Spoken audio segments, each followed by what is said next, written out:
So thank you, ACECED-I, for having us today. Um, Attendees from our end, again, myself, James Trimble, and Rob Rebman.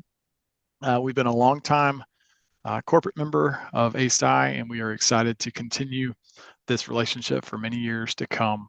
If anybody has questions, ask it in the chat, or we've got a smaller group here. We can just kind of shout out a question if you've got it, and we can have this as more of a conversation as opposed to just a one-way if you have questions along the way. Our company, Momentus, we've been around for over 30 years. Up until about 2 years ago, our company was actually called Ungerbach. So if you've ever heard of that company before, it is the same company. And the Ungerbach family sold their company back a couple of years ago, and that is when we rebranded shortly after as Momentus. We now have over 500 employees. We've actually got customers in over 50 countries around the world. We've got employees in 17 countries around the world. So been at it a long time. I've been here for 10 years. My colleague Rob has been here for 14 years. So it's been a really fun journey serving all different venue types around the world. Higher education. What makes Momentus unique in the higher education space? We as a company are serving over 3,000 event organizations globally. And within the higher education space, we are actually up around 200 different university campuses. The university campuses that we serve are in North America. And you can kind of see here on this screen the primary different departments that we serve, from conference and event services to athletics, continuing ed, arts and culture. The thing that makes us really unique in this space is that we started as a convention and exhibition center centric software.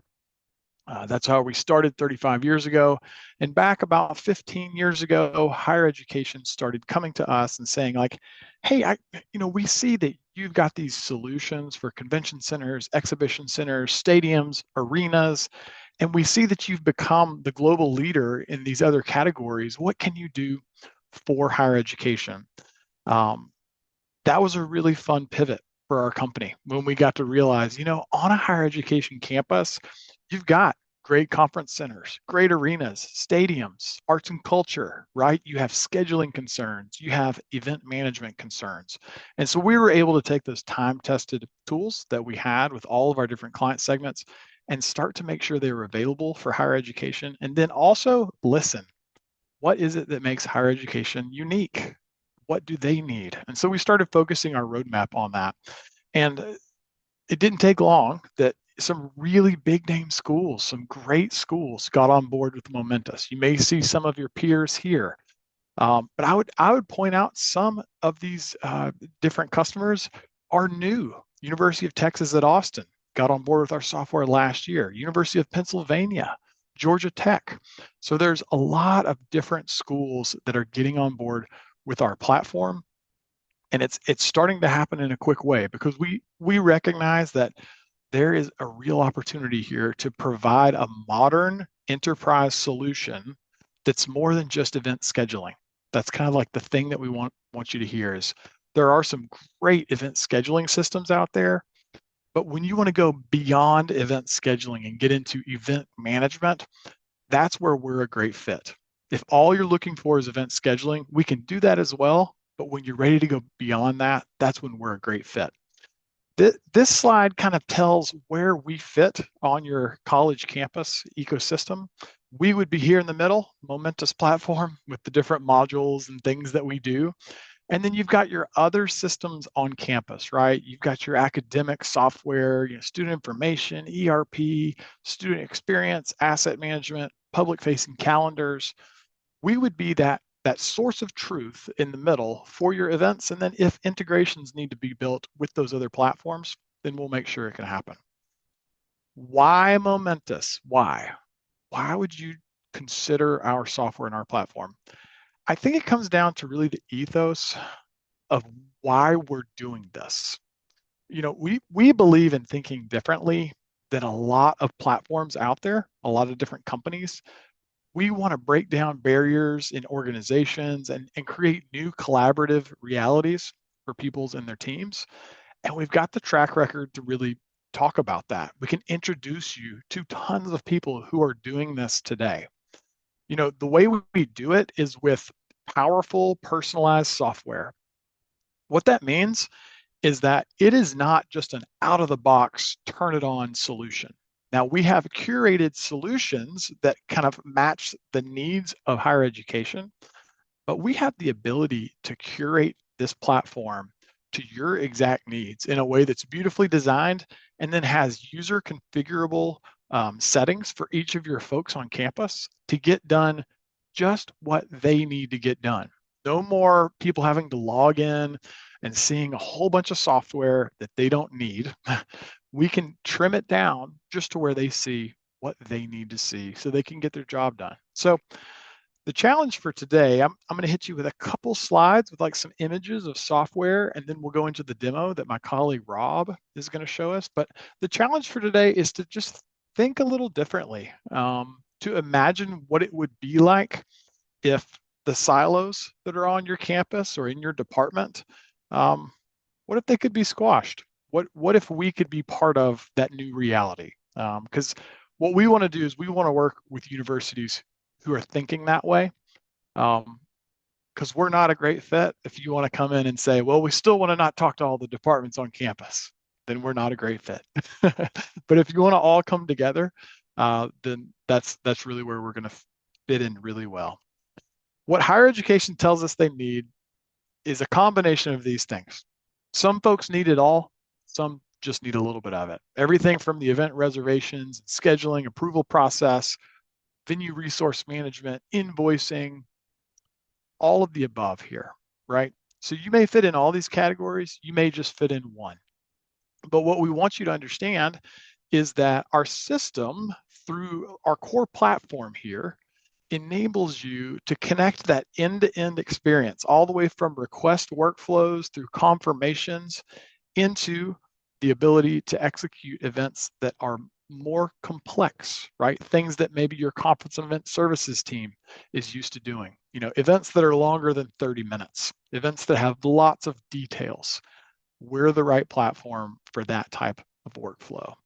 The thing we're going to show you today is going to start with this request workflow, where we're going to explain to you these portals that we have where staff, students, and even maybe non-university folks want to make a request into a space so that you can approve that, work it through your own internal systems. We're going to make sure you understand that everything we build is mobile first, right? We want it to be mobile friendly so that your teams can have access to information on the go and also make requests on the go. Students and staff on campus making these requests.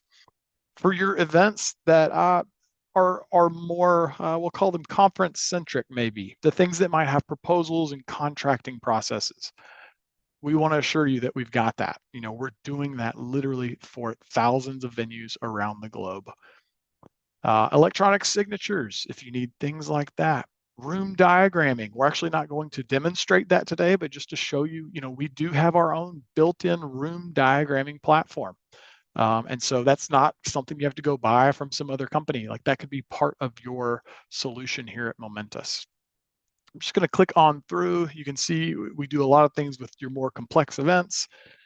We also have the ability to do payments as well. So in addition to invoicing, we can actually be connected in with your payment gateway, or we've even got our own payment gateway where your teams can transact doing credit card, ACH transactions. Lots of reporting. All right, we'll get to the demo in about 2 minutes. The last couple slides here is to make sure you understand that, like, beyond just a great piece of software and some pretty nice people that work here, we've got the resources in our support center to help you go the distance. We've got what's called the knowledge base, which is going to have all of your articles and your videos and different tutorials on how you use the software. But there's also the community piece. So again, when you have this many different venues and universities using your software, there's a lot of kind of hive mind people that are sharing that goodness with each other on how things are done for their org and how it could be done better in other orgs. You can even see a little bit of this community activity on this screenshot, but there's an entire community of people who are sharing those best practices with each other. It's the insider group, right?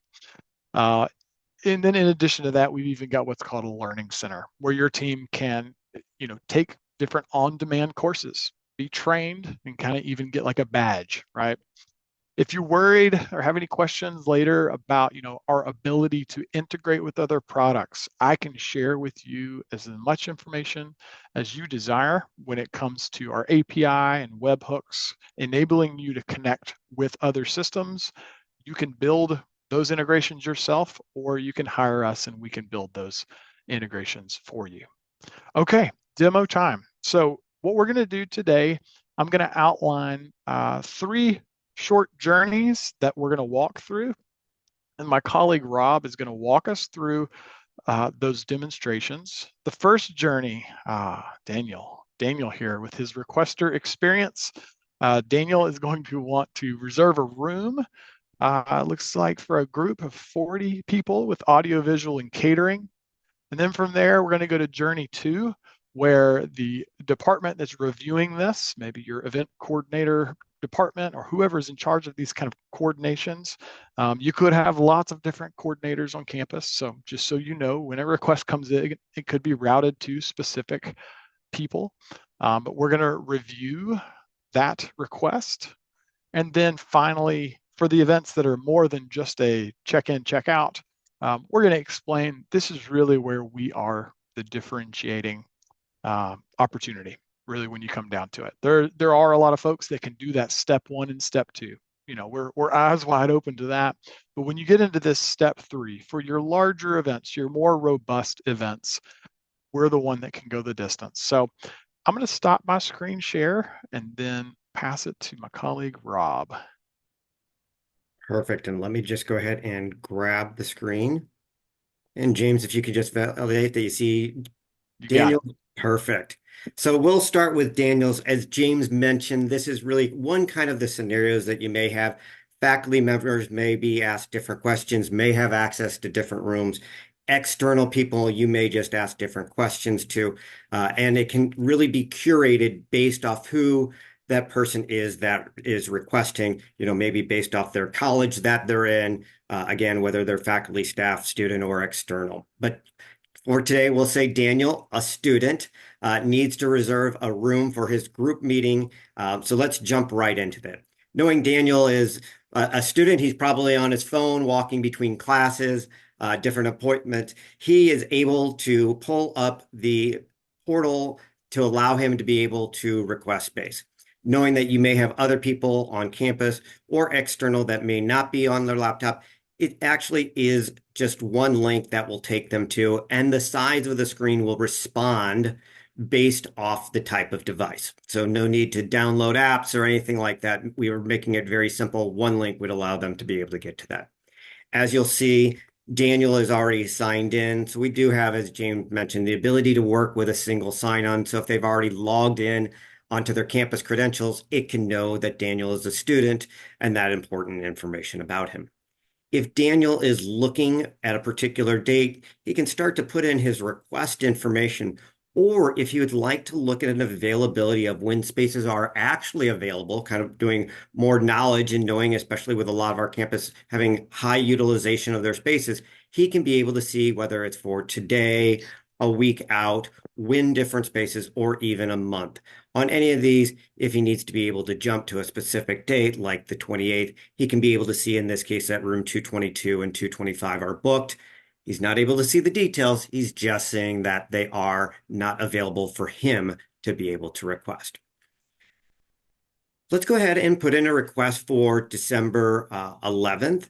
We'll say that Daniel needs a meeting maybe from noon to 3 p.m. So he's able to say, and he needs his 40. If Daniel knows that he wants his room set up in a classroom style, or maybe he's going to want it set up in a different, maybe in a U shape, depending on the type of meeting he can be able to put in that. If he knows that the room needs to have some special feature, this is where you can be able to find what are those features that your spaces have, whether they're indoor or outdoor, so he can be able to request the right space and get the space best for him. When he is looking at the number of attendees, you'll see when he does his search, it's going to show what spaces will fit that capacity. So in this case, we're going to see room 221, 223, as well as room 225. Each of these do have a capacity, and there's a maximum and a minimum. So if he's got a 40-person meeting, we're not putting him in an auditorium where that fits 500. We want to make sure you're utilizing the space in the best possible way. On here, you'll see typically for most of our student and faculty requests, there will be no charge. But as James alluded to earlier, we do have the ability, if you're doing external rentals in the summer for conferences or even during the semester and need to charge for those, we can be able to do that. Typically, these would only be shown on your external if you're only charging for external. If Daniel's not sure if room 225, maybe he's a freshman, not sure if this room is going to be perfect, he's able to click on that and to be able to see a picture of the room. Right now, we'll see that it is set up in a U shape, but this is where he can be able to see what does it look like in a classroom, what do the room diagrams look like, and again, what are the different features. Giving Daniel plenty of information, and you're going to see allows you to be able to even give a nice description of these spaces. If you've got students that are always familiar with the right spaces, they can just click the request space. They don't need to go into that information, so it makes it very simple. Now we know from your point of view, you're needing that student, faculty, or staff member to fill out some key points so that you can be able to review those. So it's a student meeting, student group meeting. Put that in here. We're able to say, what is the type? These drop downs are really curated to what you need in your campus, allowing you to be able to run reports based off your terminology within those different fields can be required, such as, are you bringing in outside food service? Will there be alcohol? Yes or no? You are able to define what are the fields that are here. So if you need additional fields, you can be able to say, what is that information? We can even be able to tie into if you're doing chargebacks and need people to be able to put in cost centers with that information. It's our December meeting, and Daniel can put in those pieces.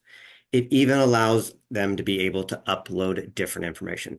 This is really a great tool, especially if you're doing external events and need to be able to capture things like certificates of insurance or other documentation. At that point, Daniel's got his information in, but it's going to ask, is he done or would he like to order some items for him?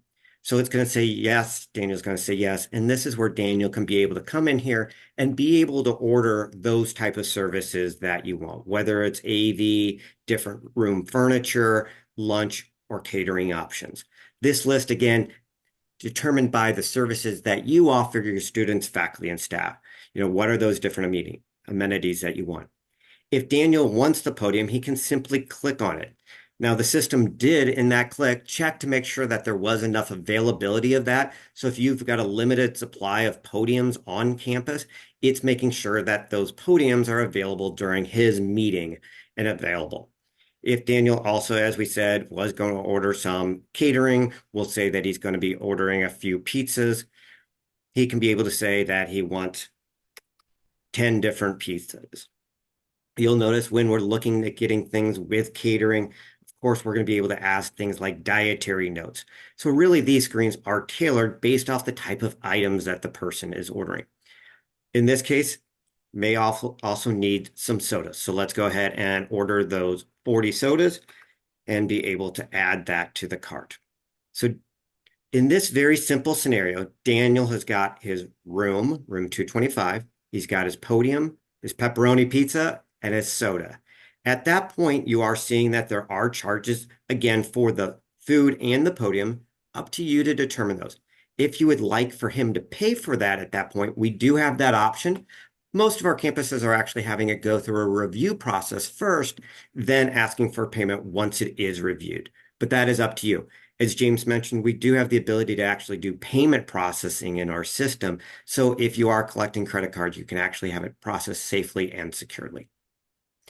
At that point, Daniel has submitted his request, a room, some food, and that AV.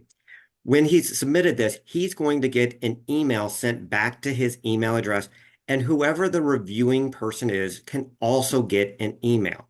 Now, in my case, this does go through a reviewing process. We do have the ability to have certain rooms go through reviewing, and if you've got study rooms that don't need to go through a review process, those can automatically be booked. We will work with you on the different rules that you have based off the different types of spaces and different requesters. Now, as I mentioned, this event is going through a review process. So if Daniel goes here, he's able to look at my events, his events. He can see that the event that he's requested on Wednesday for the student group is still in an inquiry, but the event that he's requested for the day before has been confirmed. If he needs to make any changes to either one of these, he can simply go in here, knowing that sometimes meetings change, details change. He can be able to change his information, or if the meeting is canceled, he can go ahead and cancel it. A very seamless process, and all done either through a laptop, personal, or personal device like a phone or a tablet. So that's all those different pieces. That was really what I'll say was Daniel's experience. Let's take a look at the second journey that we're going to go on today. And this is the reviewing department. As we've mentioned before, these can be routed to different people on campus based off who needs to review that. So if it's going to maybe the arts department and somebody in the College of Arts and Science needs to review it, it can. If it's the student center and somebody in the student center, it can be done. If you have a centralized reservation department, of course, we can also do that as well. So we're going to say that you received Daniel's request. You're able to look at all the details that he's put in and be able to easily email him back his confirmation. So let me jump into, you'll see I'm Paul right now. So Paul has logged in and is able to see what are those different requests that he's got in. So this is Paul's dashboard. He's able to see that we've got Massey and a student group, and he's able to see that that request has come in. If any cancellation requests have come in, he's also able to see that. It's also reminding Paul that there may be some additional items that he needs to do. He maybe needs to collect a payment for the faculty club event or finalize some space or room diagramming. So his dashboard, in Paul's case, is showing him what are the things that need to be done. Let's jump into that student group meeting. And I'm going to go ahead and collapse that sidebar for just a second. Paul's able to see that Daniel with the society has requested that student group meeting for this particular date. Now, I'm going to go ahead and assign myself as the person that is going to be handling this. So I'll just put that. If there are other people on campus that need to be notified or are going to be taking care of it, if you've got a catering team, you can be able to do this. But we can see that Daniel has requested room 225 on December 11th to 3 o'clock. He's also requested these different items, those 10 pepperoni pizzas, sodas, the podium, as well as the space. We're also able to see how did he enter the information within here. What was the cost center that there's not going to be any alcohol served. There's not any need for food service. If there's things where you're asking online about parking being requested, especially for external visitors, those would be here. These fields and the questions that are asked here, we would work with you to say, who is that? What are those key pieces of information that you need to do? Because we're able to see that it's Daniel with the student group, we're able to see that. You may wonder, okay, he's requested that room, but we're not quite sure if that's good to fit in that day. And you may want to look and see what else is going on. So from right here, you can actually jump out to your view of the calendar right from within here. So if I jump out to your view of the calendar, go ahead and save my changes. This allows you to be able to see what else is going on campus that day. So what you're going to see is Daniel has requested room 225 over there in the Tide building on the second floor, and it's got his time marked out. You'll notice that Daniel requested from 12 to 4, or excuse me, 12 to 3, but it's blocked off the hour before and the hour afterwards. With a lot of our campuses, they say, Rob, we want to make sure that we don't have groups entering a room as another group's trying to enter. We need time to maybe refresh, clean up the room. So you'll see that the system is automatically put in time at the beginning and the end to be able to refresh and renew that room. I also know that for meeting rooms, it only may take a half hour, an hour in this case, but an auditorium or a theater may take much longer. So you are able to determine that based off your different spaces that you have on campus. If study rooms don't need a space, you can be able to do that. So we can see it's a very light day in the Tide building. There's nothing else going on. Should be good to do that. You're able to see what else is going on in those different pieces. Let's go back to that event. So if we go back here, we can see that everything looks good, and you can be able to move it up into a confirmed. Now, if there was something that was missing or you had a question, this is also where you can be able to put it in a tentative hold and say that we're reviewing it. The terminology here where I've got it, it's in a holding. For some of our customers, they'll call that a tentative. You're able to determine the terminology that you use. And you're also able to say, what are those different types of statuses that you need?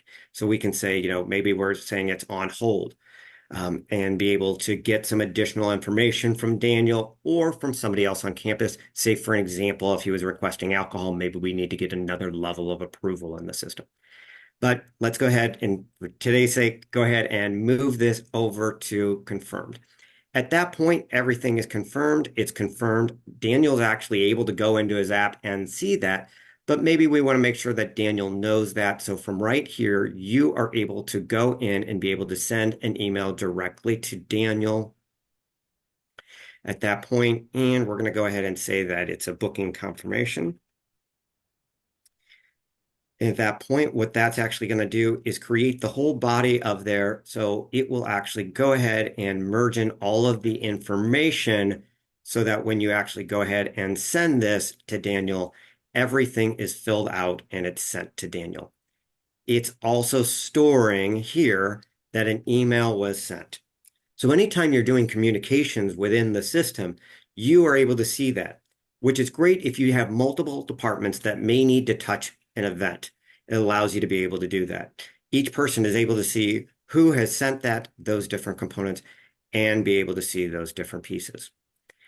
One of the pieces that I also wanted to talk about is I was reviewing this on my laptop, but you'll say maybe the person that's requesting it is also on their phone. So the system does have the ability to actually shrink down to be able to see all the same type of information that you're able to see, whether it be on a tablet, again, or a desktop. So fully mobile enabled for both the requester and the approver to go through there. James, I'm going to pause. Was there anything on those first two journeys that we needed to highlight? Now, the main thing here, just to let everybody else on the inside of, is this user experience that we're showing you today. It is a user experience that is fresh and new and modern. You probably watch kind of as Rob navigates through the system that this is something that is easy to work with.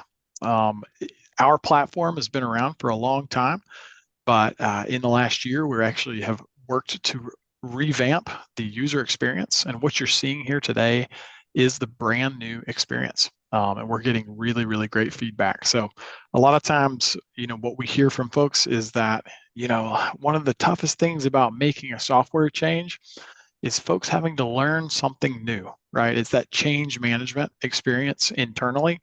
And that's why we have spent so much time making the user interface easier and easier to use while still retaining those powerful configurable features on the back end so that users only see what they need to see. So yeah, Rob, as far as those first two parts of the journey, there's nothing else to cover there. I think it'd be good to kind of look at the deeper parts on the event management side. Perfect. So let's go ahead and look at that third journey, kind of more of the event management. One of the things that I'll actually start with is kind of going back to that calendar that we were looking at before. Within this calendar, I'm looking at today, but of course you do have the ability to look at different days of what's going on. If I were looking at, 12/12, you can be able to see those different items. If I'm back at looking at the December 11th, you can see that. One of the things that we do understand is on any campus, there may be multiple people responsible for different spaces. So you do have the ability to have a centralized calendar where someone's able to see every event that's going on, whether it's in the university stadium, the School of Arts, the Tide Building. But if you do have different people that just need to see what is theirs, for an example, if I'm just in the arts department, they may just be able to view just their particular spaces and what is going on within those different spaces. So it is able to be tailored to say, based off who they are, what are the spaces that they are looking for. But if you did need that overall campus calendar, you can be able to see that. If you'd like to see that in more of a kind of a more traditional, like an Outlook or a Google type of area, you do have this capability. Again, showing the same type of information, we can see that the student group is in room 225, also see the Nutcrackers in the Ford Theater. But let's take a look at an event. A lot of times you may be saying, well, we do deal with some larger different events, some different. How can I find it if I don't know the date that it's on the calendar? Well, it's simple for you to be able to come right in here and say, what information do you know about the event that you're looking for? Who is the client that you booked for? Who is managing the event or who sold it? Or, maybe if I just know what is the name of it, you can be able to type in those different key pieces, define those events. So we'll go ahead and look at the faculty club meeting with lunch. We'll just double click on this. Again, we'll look at some of the key pieces. If it's for the faculty club and Jerry, you're able to see the dates that it is taking place. What are those different? In this case, though, it's got two different spaces. For some of our events, like commencements, maybe some homecoming weeks, this may have multiple spaces, multiple days, different times. The system is absolutely able to have. On this simple kind of larger event, we'll actually look and see it's room 221 from 8 to noon, and then they're actually doing the lunch in room 225 from 10 to 1 o'clock. So it does allow that. And these are being charged different rates. So the system does have that capability if it is for an outside person to be able to charge different rates, whether it's all day rates, half day rates, or even hourly rates can be able to do those pieces. In this one, it is a pretty simple, but if you've got something where you need to track the agenda, think of any camps or conferences you may be holding in the summer that are going over multiple days. Imagine how many days it is, 4, 5 days. How many events are going on throughout them that are part of that? This is where this listing down here can actually break out those details, whether it's a simple meeting, coffee break, or lunch, or whether every day there's a breakfast, every day there's a lunch, and certain days they may be doing different offsite. It allows you to be able to track when and where are those pieces happening.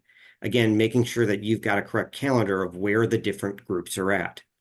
You're also able, from a setup capabilities, to be able to track what are the things that need to be set up into those particular spaces.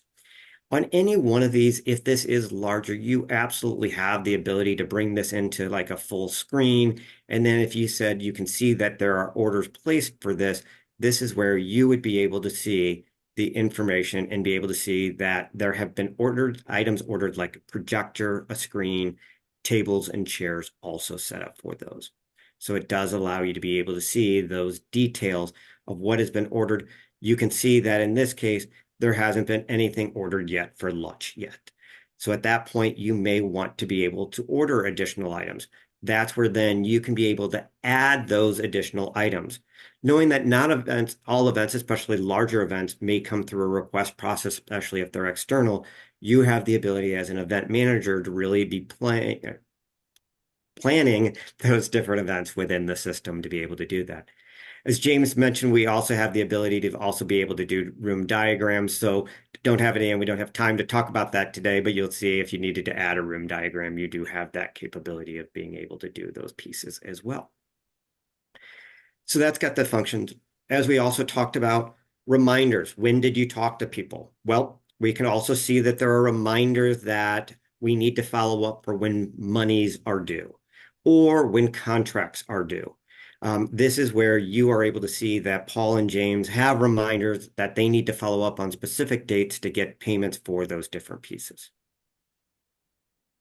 If you are doing external and you do have contracts that you need to be able to do, Within the event, you have ability to store any documents. Again, any documents that are uploaded or any documents that you want to store against that event.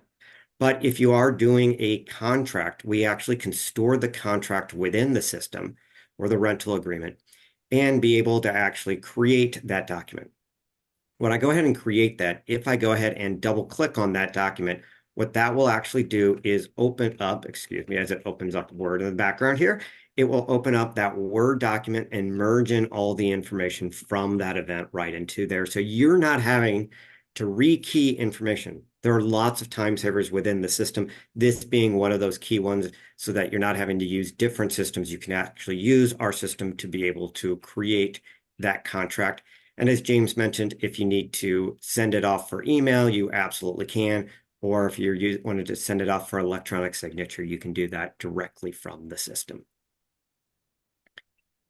We also know that because they've got these items ordered, these are really are what going to create the bill. You're probably wanting to know, what departments are making that revenue total. This is where we can be able to track those by different departments so we can see how much is going to audiovisual, the setup, catering, those different teams, and be able to do budgeting versus forecasted versus what is actual. Of course, for the setup team that needs to set up tables and chairs, we need to alert them. The system actually has the ability to create work orders for them to be able to say, what are those different details that need to be set up so we can actually produce those.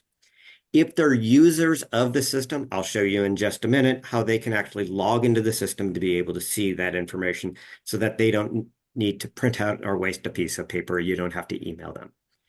The other detail that I will just kind of point out, we talked to this before, we haven't invoiced this event, but you are able to see any of the invoices for this and have they paid.